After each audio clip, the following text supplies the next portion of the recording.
بسم اللہ الرحمن الرحیم۔ السلام علیکم، میں سلیم امان ہوں اور آپ مجھے یوٹیوب پہ، فیس بک پہ، سوشل میڈیا پہ دیکھتے ہیں۔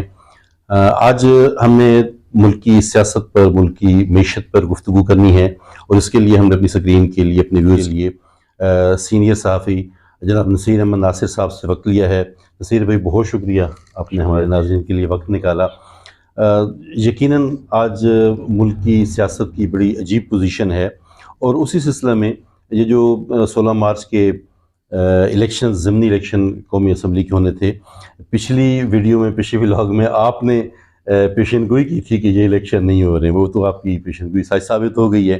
اس پہ بھی ہمارے ناظرین کے لیے کچھ بتا دیجئے۔ اور پھر آج کی جو ایک خبر ہے کہ پی کے اور پنجاب کی توڑی ہوئی اسمبلیوں کے لیے صدر مملکت عارف علوی نے، ڈاکٹر عارف علوی صاحب نے میرے خیال 9 اپریل کی تاریخ بھی اناؤنس کر دی ہے۔ اس پر بھی کچھ بتائیے، کیا کہتے ہیں؟ شکریہ سلیم بھائی، آپ نے انتہائی حساس موضوعات پہ گفتگو کے لیے دعوت دی ہے۔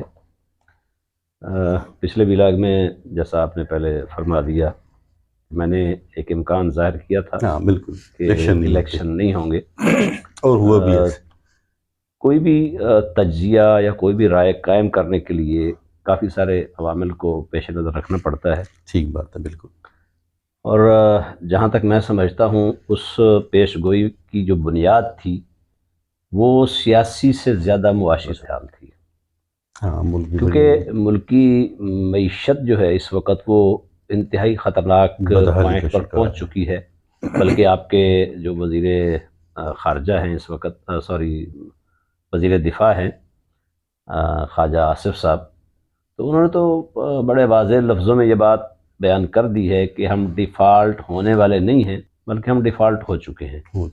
تو مطلب اس کو ہم ایک طرح کا اعلان ہی سمجھیں؟ جی، اعلان ہی سمجھ لیں آپ، بس یہ یوں سمجھ لیں کہ ایک پردہ ہے، اس پردے کو انہوں نے ابھی تک قائم رکھا ہوا ہے، لیکن عملی طور پر جیسا خواجہ آصف نے کہا ہے کہ ملکی معیشت جو ہے وہ انتہائی خطرناک صورتحال پہ پہنچ چکی ہے۔ اور جہاں تک آج کے صدر مملکت کے اعلان کا تعلق ہے، تو میں نہیں سمجھتا کہ ملکی لیول کے جنرل الیکشن سے پہلے کسی بھی قسم کے ضمنی انتخابات ممکن ہو پائیں گے۔ یعنی آپ کہتے ہیں کہ قومی اسمبلی کے تو الیکشن آپ نے ملتوی کروا دیے، اب یہ توڑی اسمبلیوں کے الیکشن ہو رہے ہیں، وہ بھی آپ کہتے ہیں کہ نہیں ممکن؟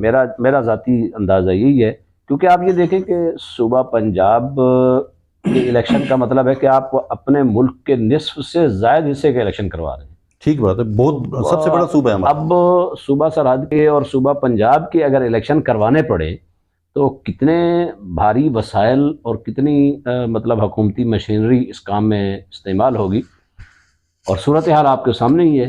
تو ان حالات میں کم از کم میں نہیں سمجھتا کہ جنرل الیکشن، چاہے وہ آپ 1 مہینے کے بعد، 2 مہینے کے بعد، 3 مہینے کے بعد، مطلب قبل از وقت آپ کہتے ہیں کروا قبل از وقت بھی ہو سکتے ہیں، پوزیشن یہی ہے۔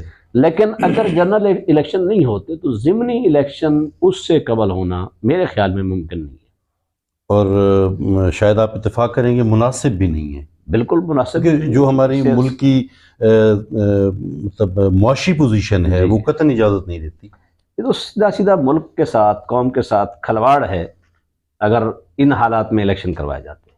اچھا نصیر بھائی، اصل جو ہمارا گفتگو تھی وہ تھی ملک کی معیشت پر، کہ ملک میں جو مطلب معاشی بحران ہے، حال کیا دیکھتے ہیں؟ مطلب ذمہ دار بھی کون ہیں؟ حال کیا دیکھتے ہیں؟ کس طریقہ سے اس معاشی بحران سے ملک ہمارا نکل سکتا ہے؟ سلیم بھائی، یہ ایک بڑا عجیب معاملہ ہے، اور یوں کہیں کہ ہماری بدقسمتی ہے کہ اس ملک کو، اس قوم کو برباد کرنے میں ہمارے ملک کے تمام مقتدر طبقات نے پورا حصہ ڈالا ہے، چاہے وہ سیاستدان ہوں، چاہے وہ بیوروکریسی ہو، یعنی کسی ایک کو آپ دوشی نہیں ٹھہراتے، سب کے سب اس میں برابر کے شریک ہیں، اور اس تباہی کے کنارے تک پہنچانے میں عام آدمی کا کوئی کردار نہیں ہے، صرف اور صرف مقتدر قوتوں کا اس میں کیا دھرا ہے۔ ان کی عیاشیوں اور ان کے اللہ تعالیٰ نے آج ملک کو یہاں پہ پہنچا دیا ہے۔ حالانکہ پاکستان دنیا کی وہ منفرد اسٹیٹ ہے، منفرد ریاست ہے کہ جہاں پہ اللہ پاک نے اپنے خزانے اتنے زیادہ عطا کیے ہیں کہ اگر ہم ایمانداری اور نیک نیتی سے ملک کو چلانا چاہیں تو شاید ساری دنیا ہم سے قرض لے لے۔ وسائل سے مالا مال ہے ہمارا ملک۔ اچھا نصیر، یہ بھی بتا دیں کہ معاشی بحران پہ تو ہم بات کر رہے ہیں، یہ جو ہمارا سیاسی بحران چل رہا ہے، یعنی کوئی کسی سائڈ پہ مطلب سسٹم بیٹھ نہیں رہا، کسی سے کوئی فیصلہ ہو نہیں پا رہا، اس کو بھی کیا آپ معاشی بحران کی وجہ سیاسی بحران کو کہتے ہیں، یا سیاسی بحران کی وجہ معاشی بحران کو کہتے ہیں؟ اس کا حل کیا دیکھتے ہیں سیاسی بحران کا؟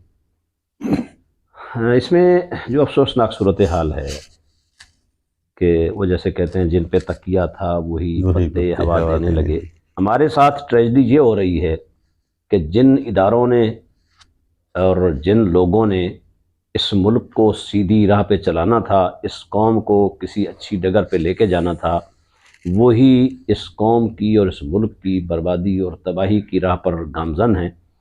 سیاسی انارکی کو بڑھانے میں سیاسی لیڈران کی انائیں حائل ہیں، تو وہاں پہ اداروں کی غیر ذمہ دارانہ روش اور ذاتی پسند ناپسند پر مبنی معاملات وہ اس ملک کی سیاسی اور معاشی دونوں صورتوں کو تباہی کی طرف لے کے جا رہے ہیں۔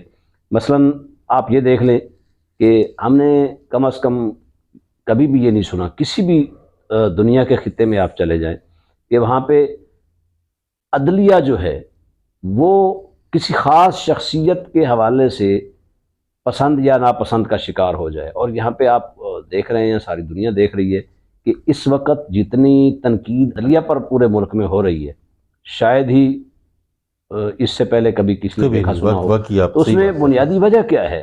لوگ اس حد تک دیدہ دلیری پہ کیوں اتر آئے ہیں؟ کیونکہ اداروں نے اپنے وقار کو قائم رکھنے میں انتہائی کوتاہی برتی ہے، جو افسوسناک بھی ہے اور خطرناک بھی ہے۔ اور یہی کوتاہی ہماری سیاسی اور معاشی بحران 100% یہی صورتحال ہے۔ مطلب عدم استحکام کا اگر شکار ہو رہا ہے تو اس کی بنیادی وجہ یہی ہے کہ کسی بھی شخص کو جو اس ملک میں سرمایہ کاری کر کے، جو اس ملک میں صنعت کاری کر کے، جو اس ملک میں کاروبار کو ترقی دے کے اس ملک کو مضبوط بنا سکتا تھا، کوئی بھی آدمی اب محفوظ طریقے سے یہاں پہ سرمایہ کاری کرنے کے موڈ میں نظر نہیں آتا۔ نہیں کر پا رہا۔ اچھا، آخر میں نصیر بھائی میں یہ آپ سے جاننا چاہوں گا کہ میرا خیال ہے کہ خیر ہمارے ملک کے حالات تو ہم اگر 1947 سے اب تک کے اخبارات اٹھا کر دیکھیں تو مہنگائی بہت زیادہ ہے، حالات بہت خراب ہیں، یہ 75 سال کا قصہ ہے۔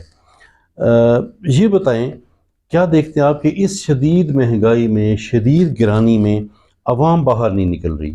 یہ بتائیے۔ دوسرے یہ بتائیں کہ کس قدر عوام ذمہ دار ہے اس ماحول کے، اس موسم کے خرابے کی، اور کیا تھوڑا سا لینتھی میرا سوال ہے، اور کیا آپ سمجھتے ہیں کہ جب بھی کوئی احتجاج ہوا ہے وہ عوام نے احتجاج کیا ہے کسی بھی ایشو پر، یا عوام کو استعمال کیا گیا ہے؟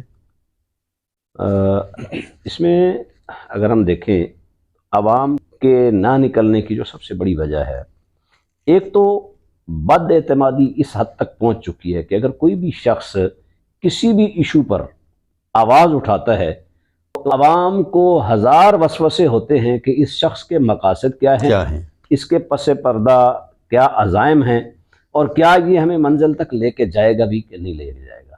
کیونکہ ایک بار نہیں، دو بار نہیں، دسیوں بار مطلب آپ یہ کہہ رہے ہیں کہ جو احتجاج کروائے جاتے ہیں اس میں استعمال عوام استعمال ہو جاتی ہے، پری پلانڈ اکثر احتجاج ہیں، اور اس کے پیچھے بھی وہی طاقتیں ہوتی ہیں جو حکومتی تبدیلیوں اور اکھاڑ پچھاڑ میں ملوث ہوتی ہیں، اور ان کے مقاصد قطعاً بھی عوام کو فائدہ پہنچانا نہیں ہوتے۔ اب آپ یہی دیکھ لیں کہ آج غریب آدمی کو آٹا نہیں مل رہا، تو جس کے پاس شام کے وقت روٹی پکانے کے لیے آٹا نہیں ہے وہ کیا احتجاج کرے گا اور کیسے احتجاج کرے گا؟ اور دوسری میں ایک بات بڑی وضاحت کے ساتھ یہ کہنا چاہوں گا کہ بلا شبہ ہماری کوتاہیاں، ہماری غلطیاں، ہماری کمزوریاں ان سارے مسائل کی جڑ ضرور ہیں، لیکن کچھ فیصلے قدرت بھی کر رہی ہوتی ہے، اور ہم جو کچھ دیکھ رہے ہوتے ہیں یا جو کچھ ہم پہ بیت رہا ہوتا ہے اس میں قدرت بھی پورے طور پر ایفیکٹو ہوتی ہے، ملوث ہوتی ہے۔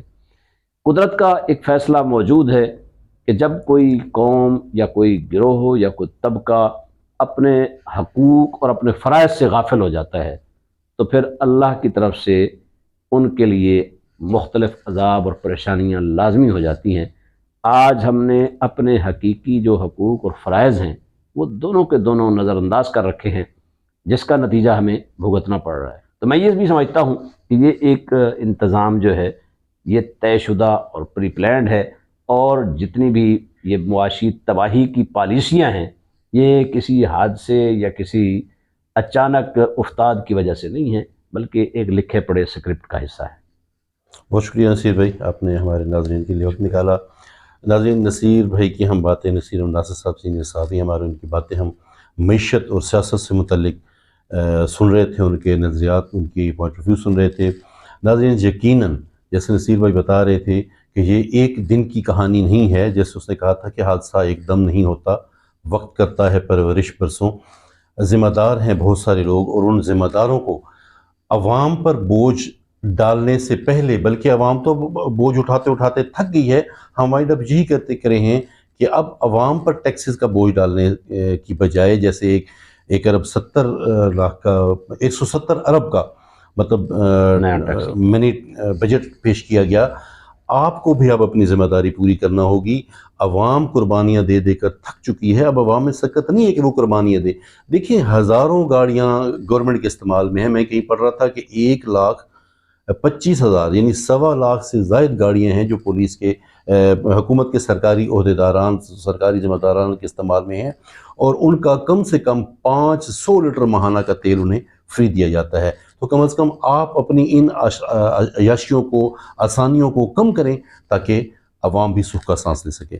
ناظرین، کسی اور ٹاپک کے ساتھ نصیر بھائی کو دوبارہ سے زحمت دیں گے اور ہم آپ کے سامنے حاضر ہوں گے۔ اجازت دیجیے، السلام علیکم۔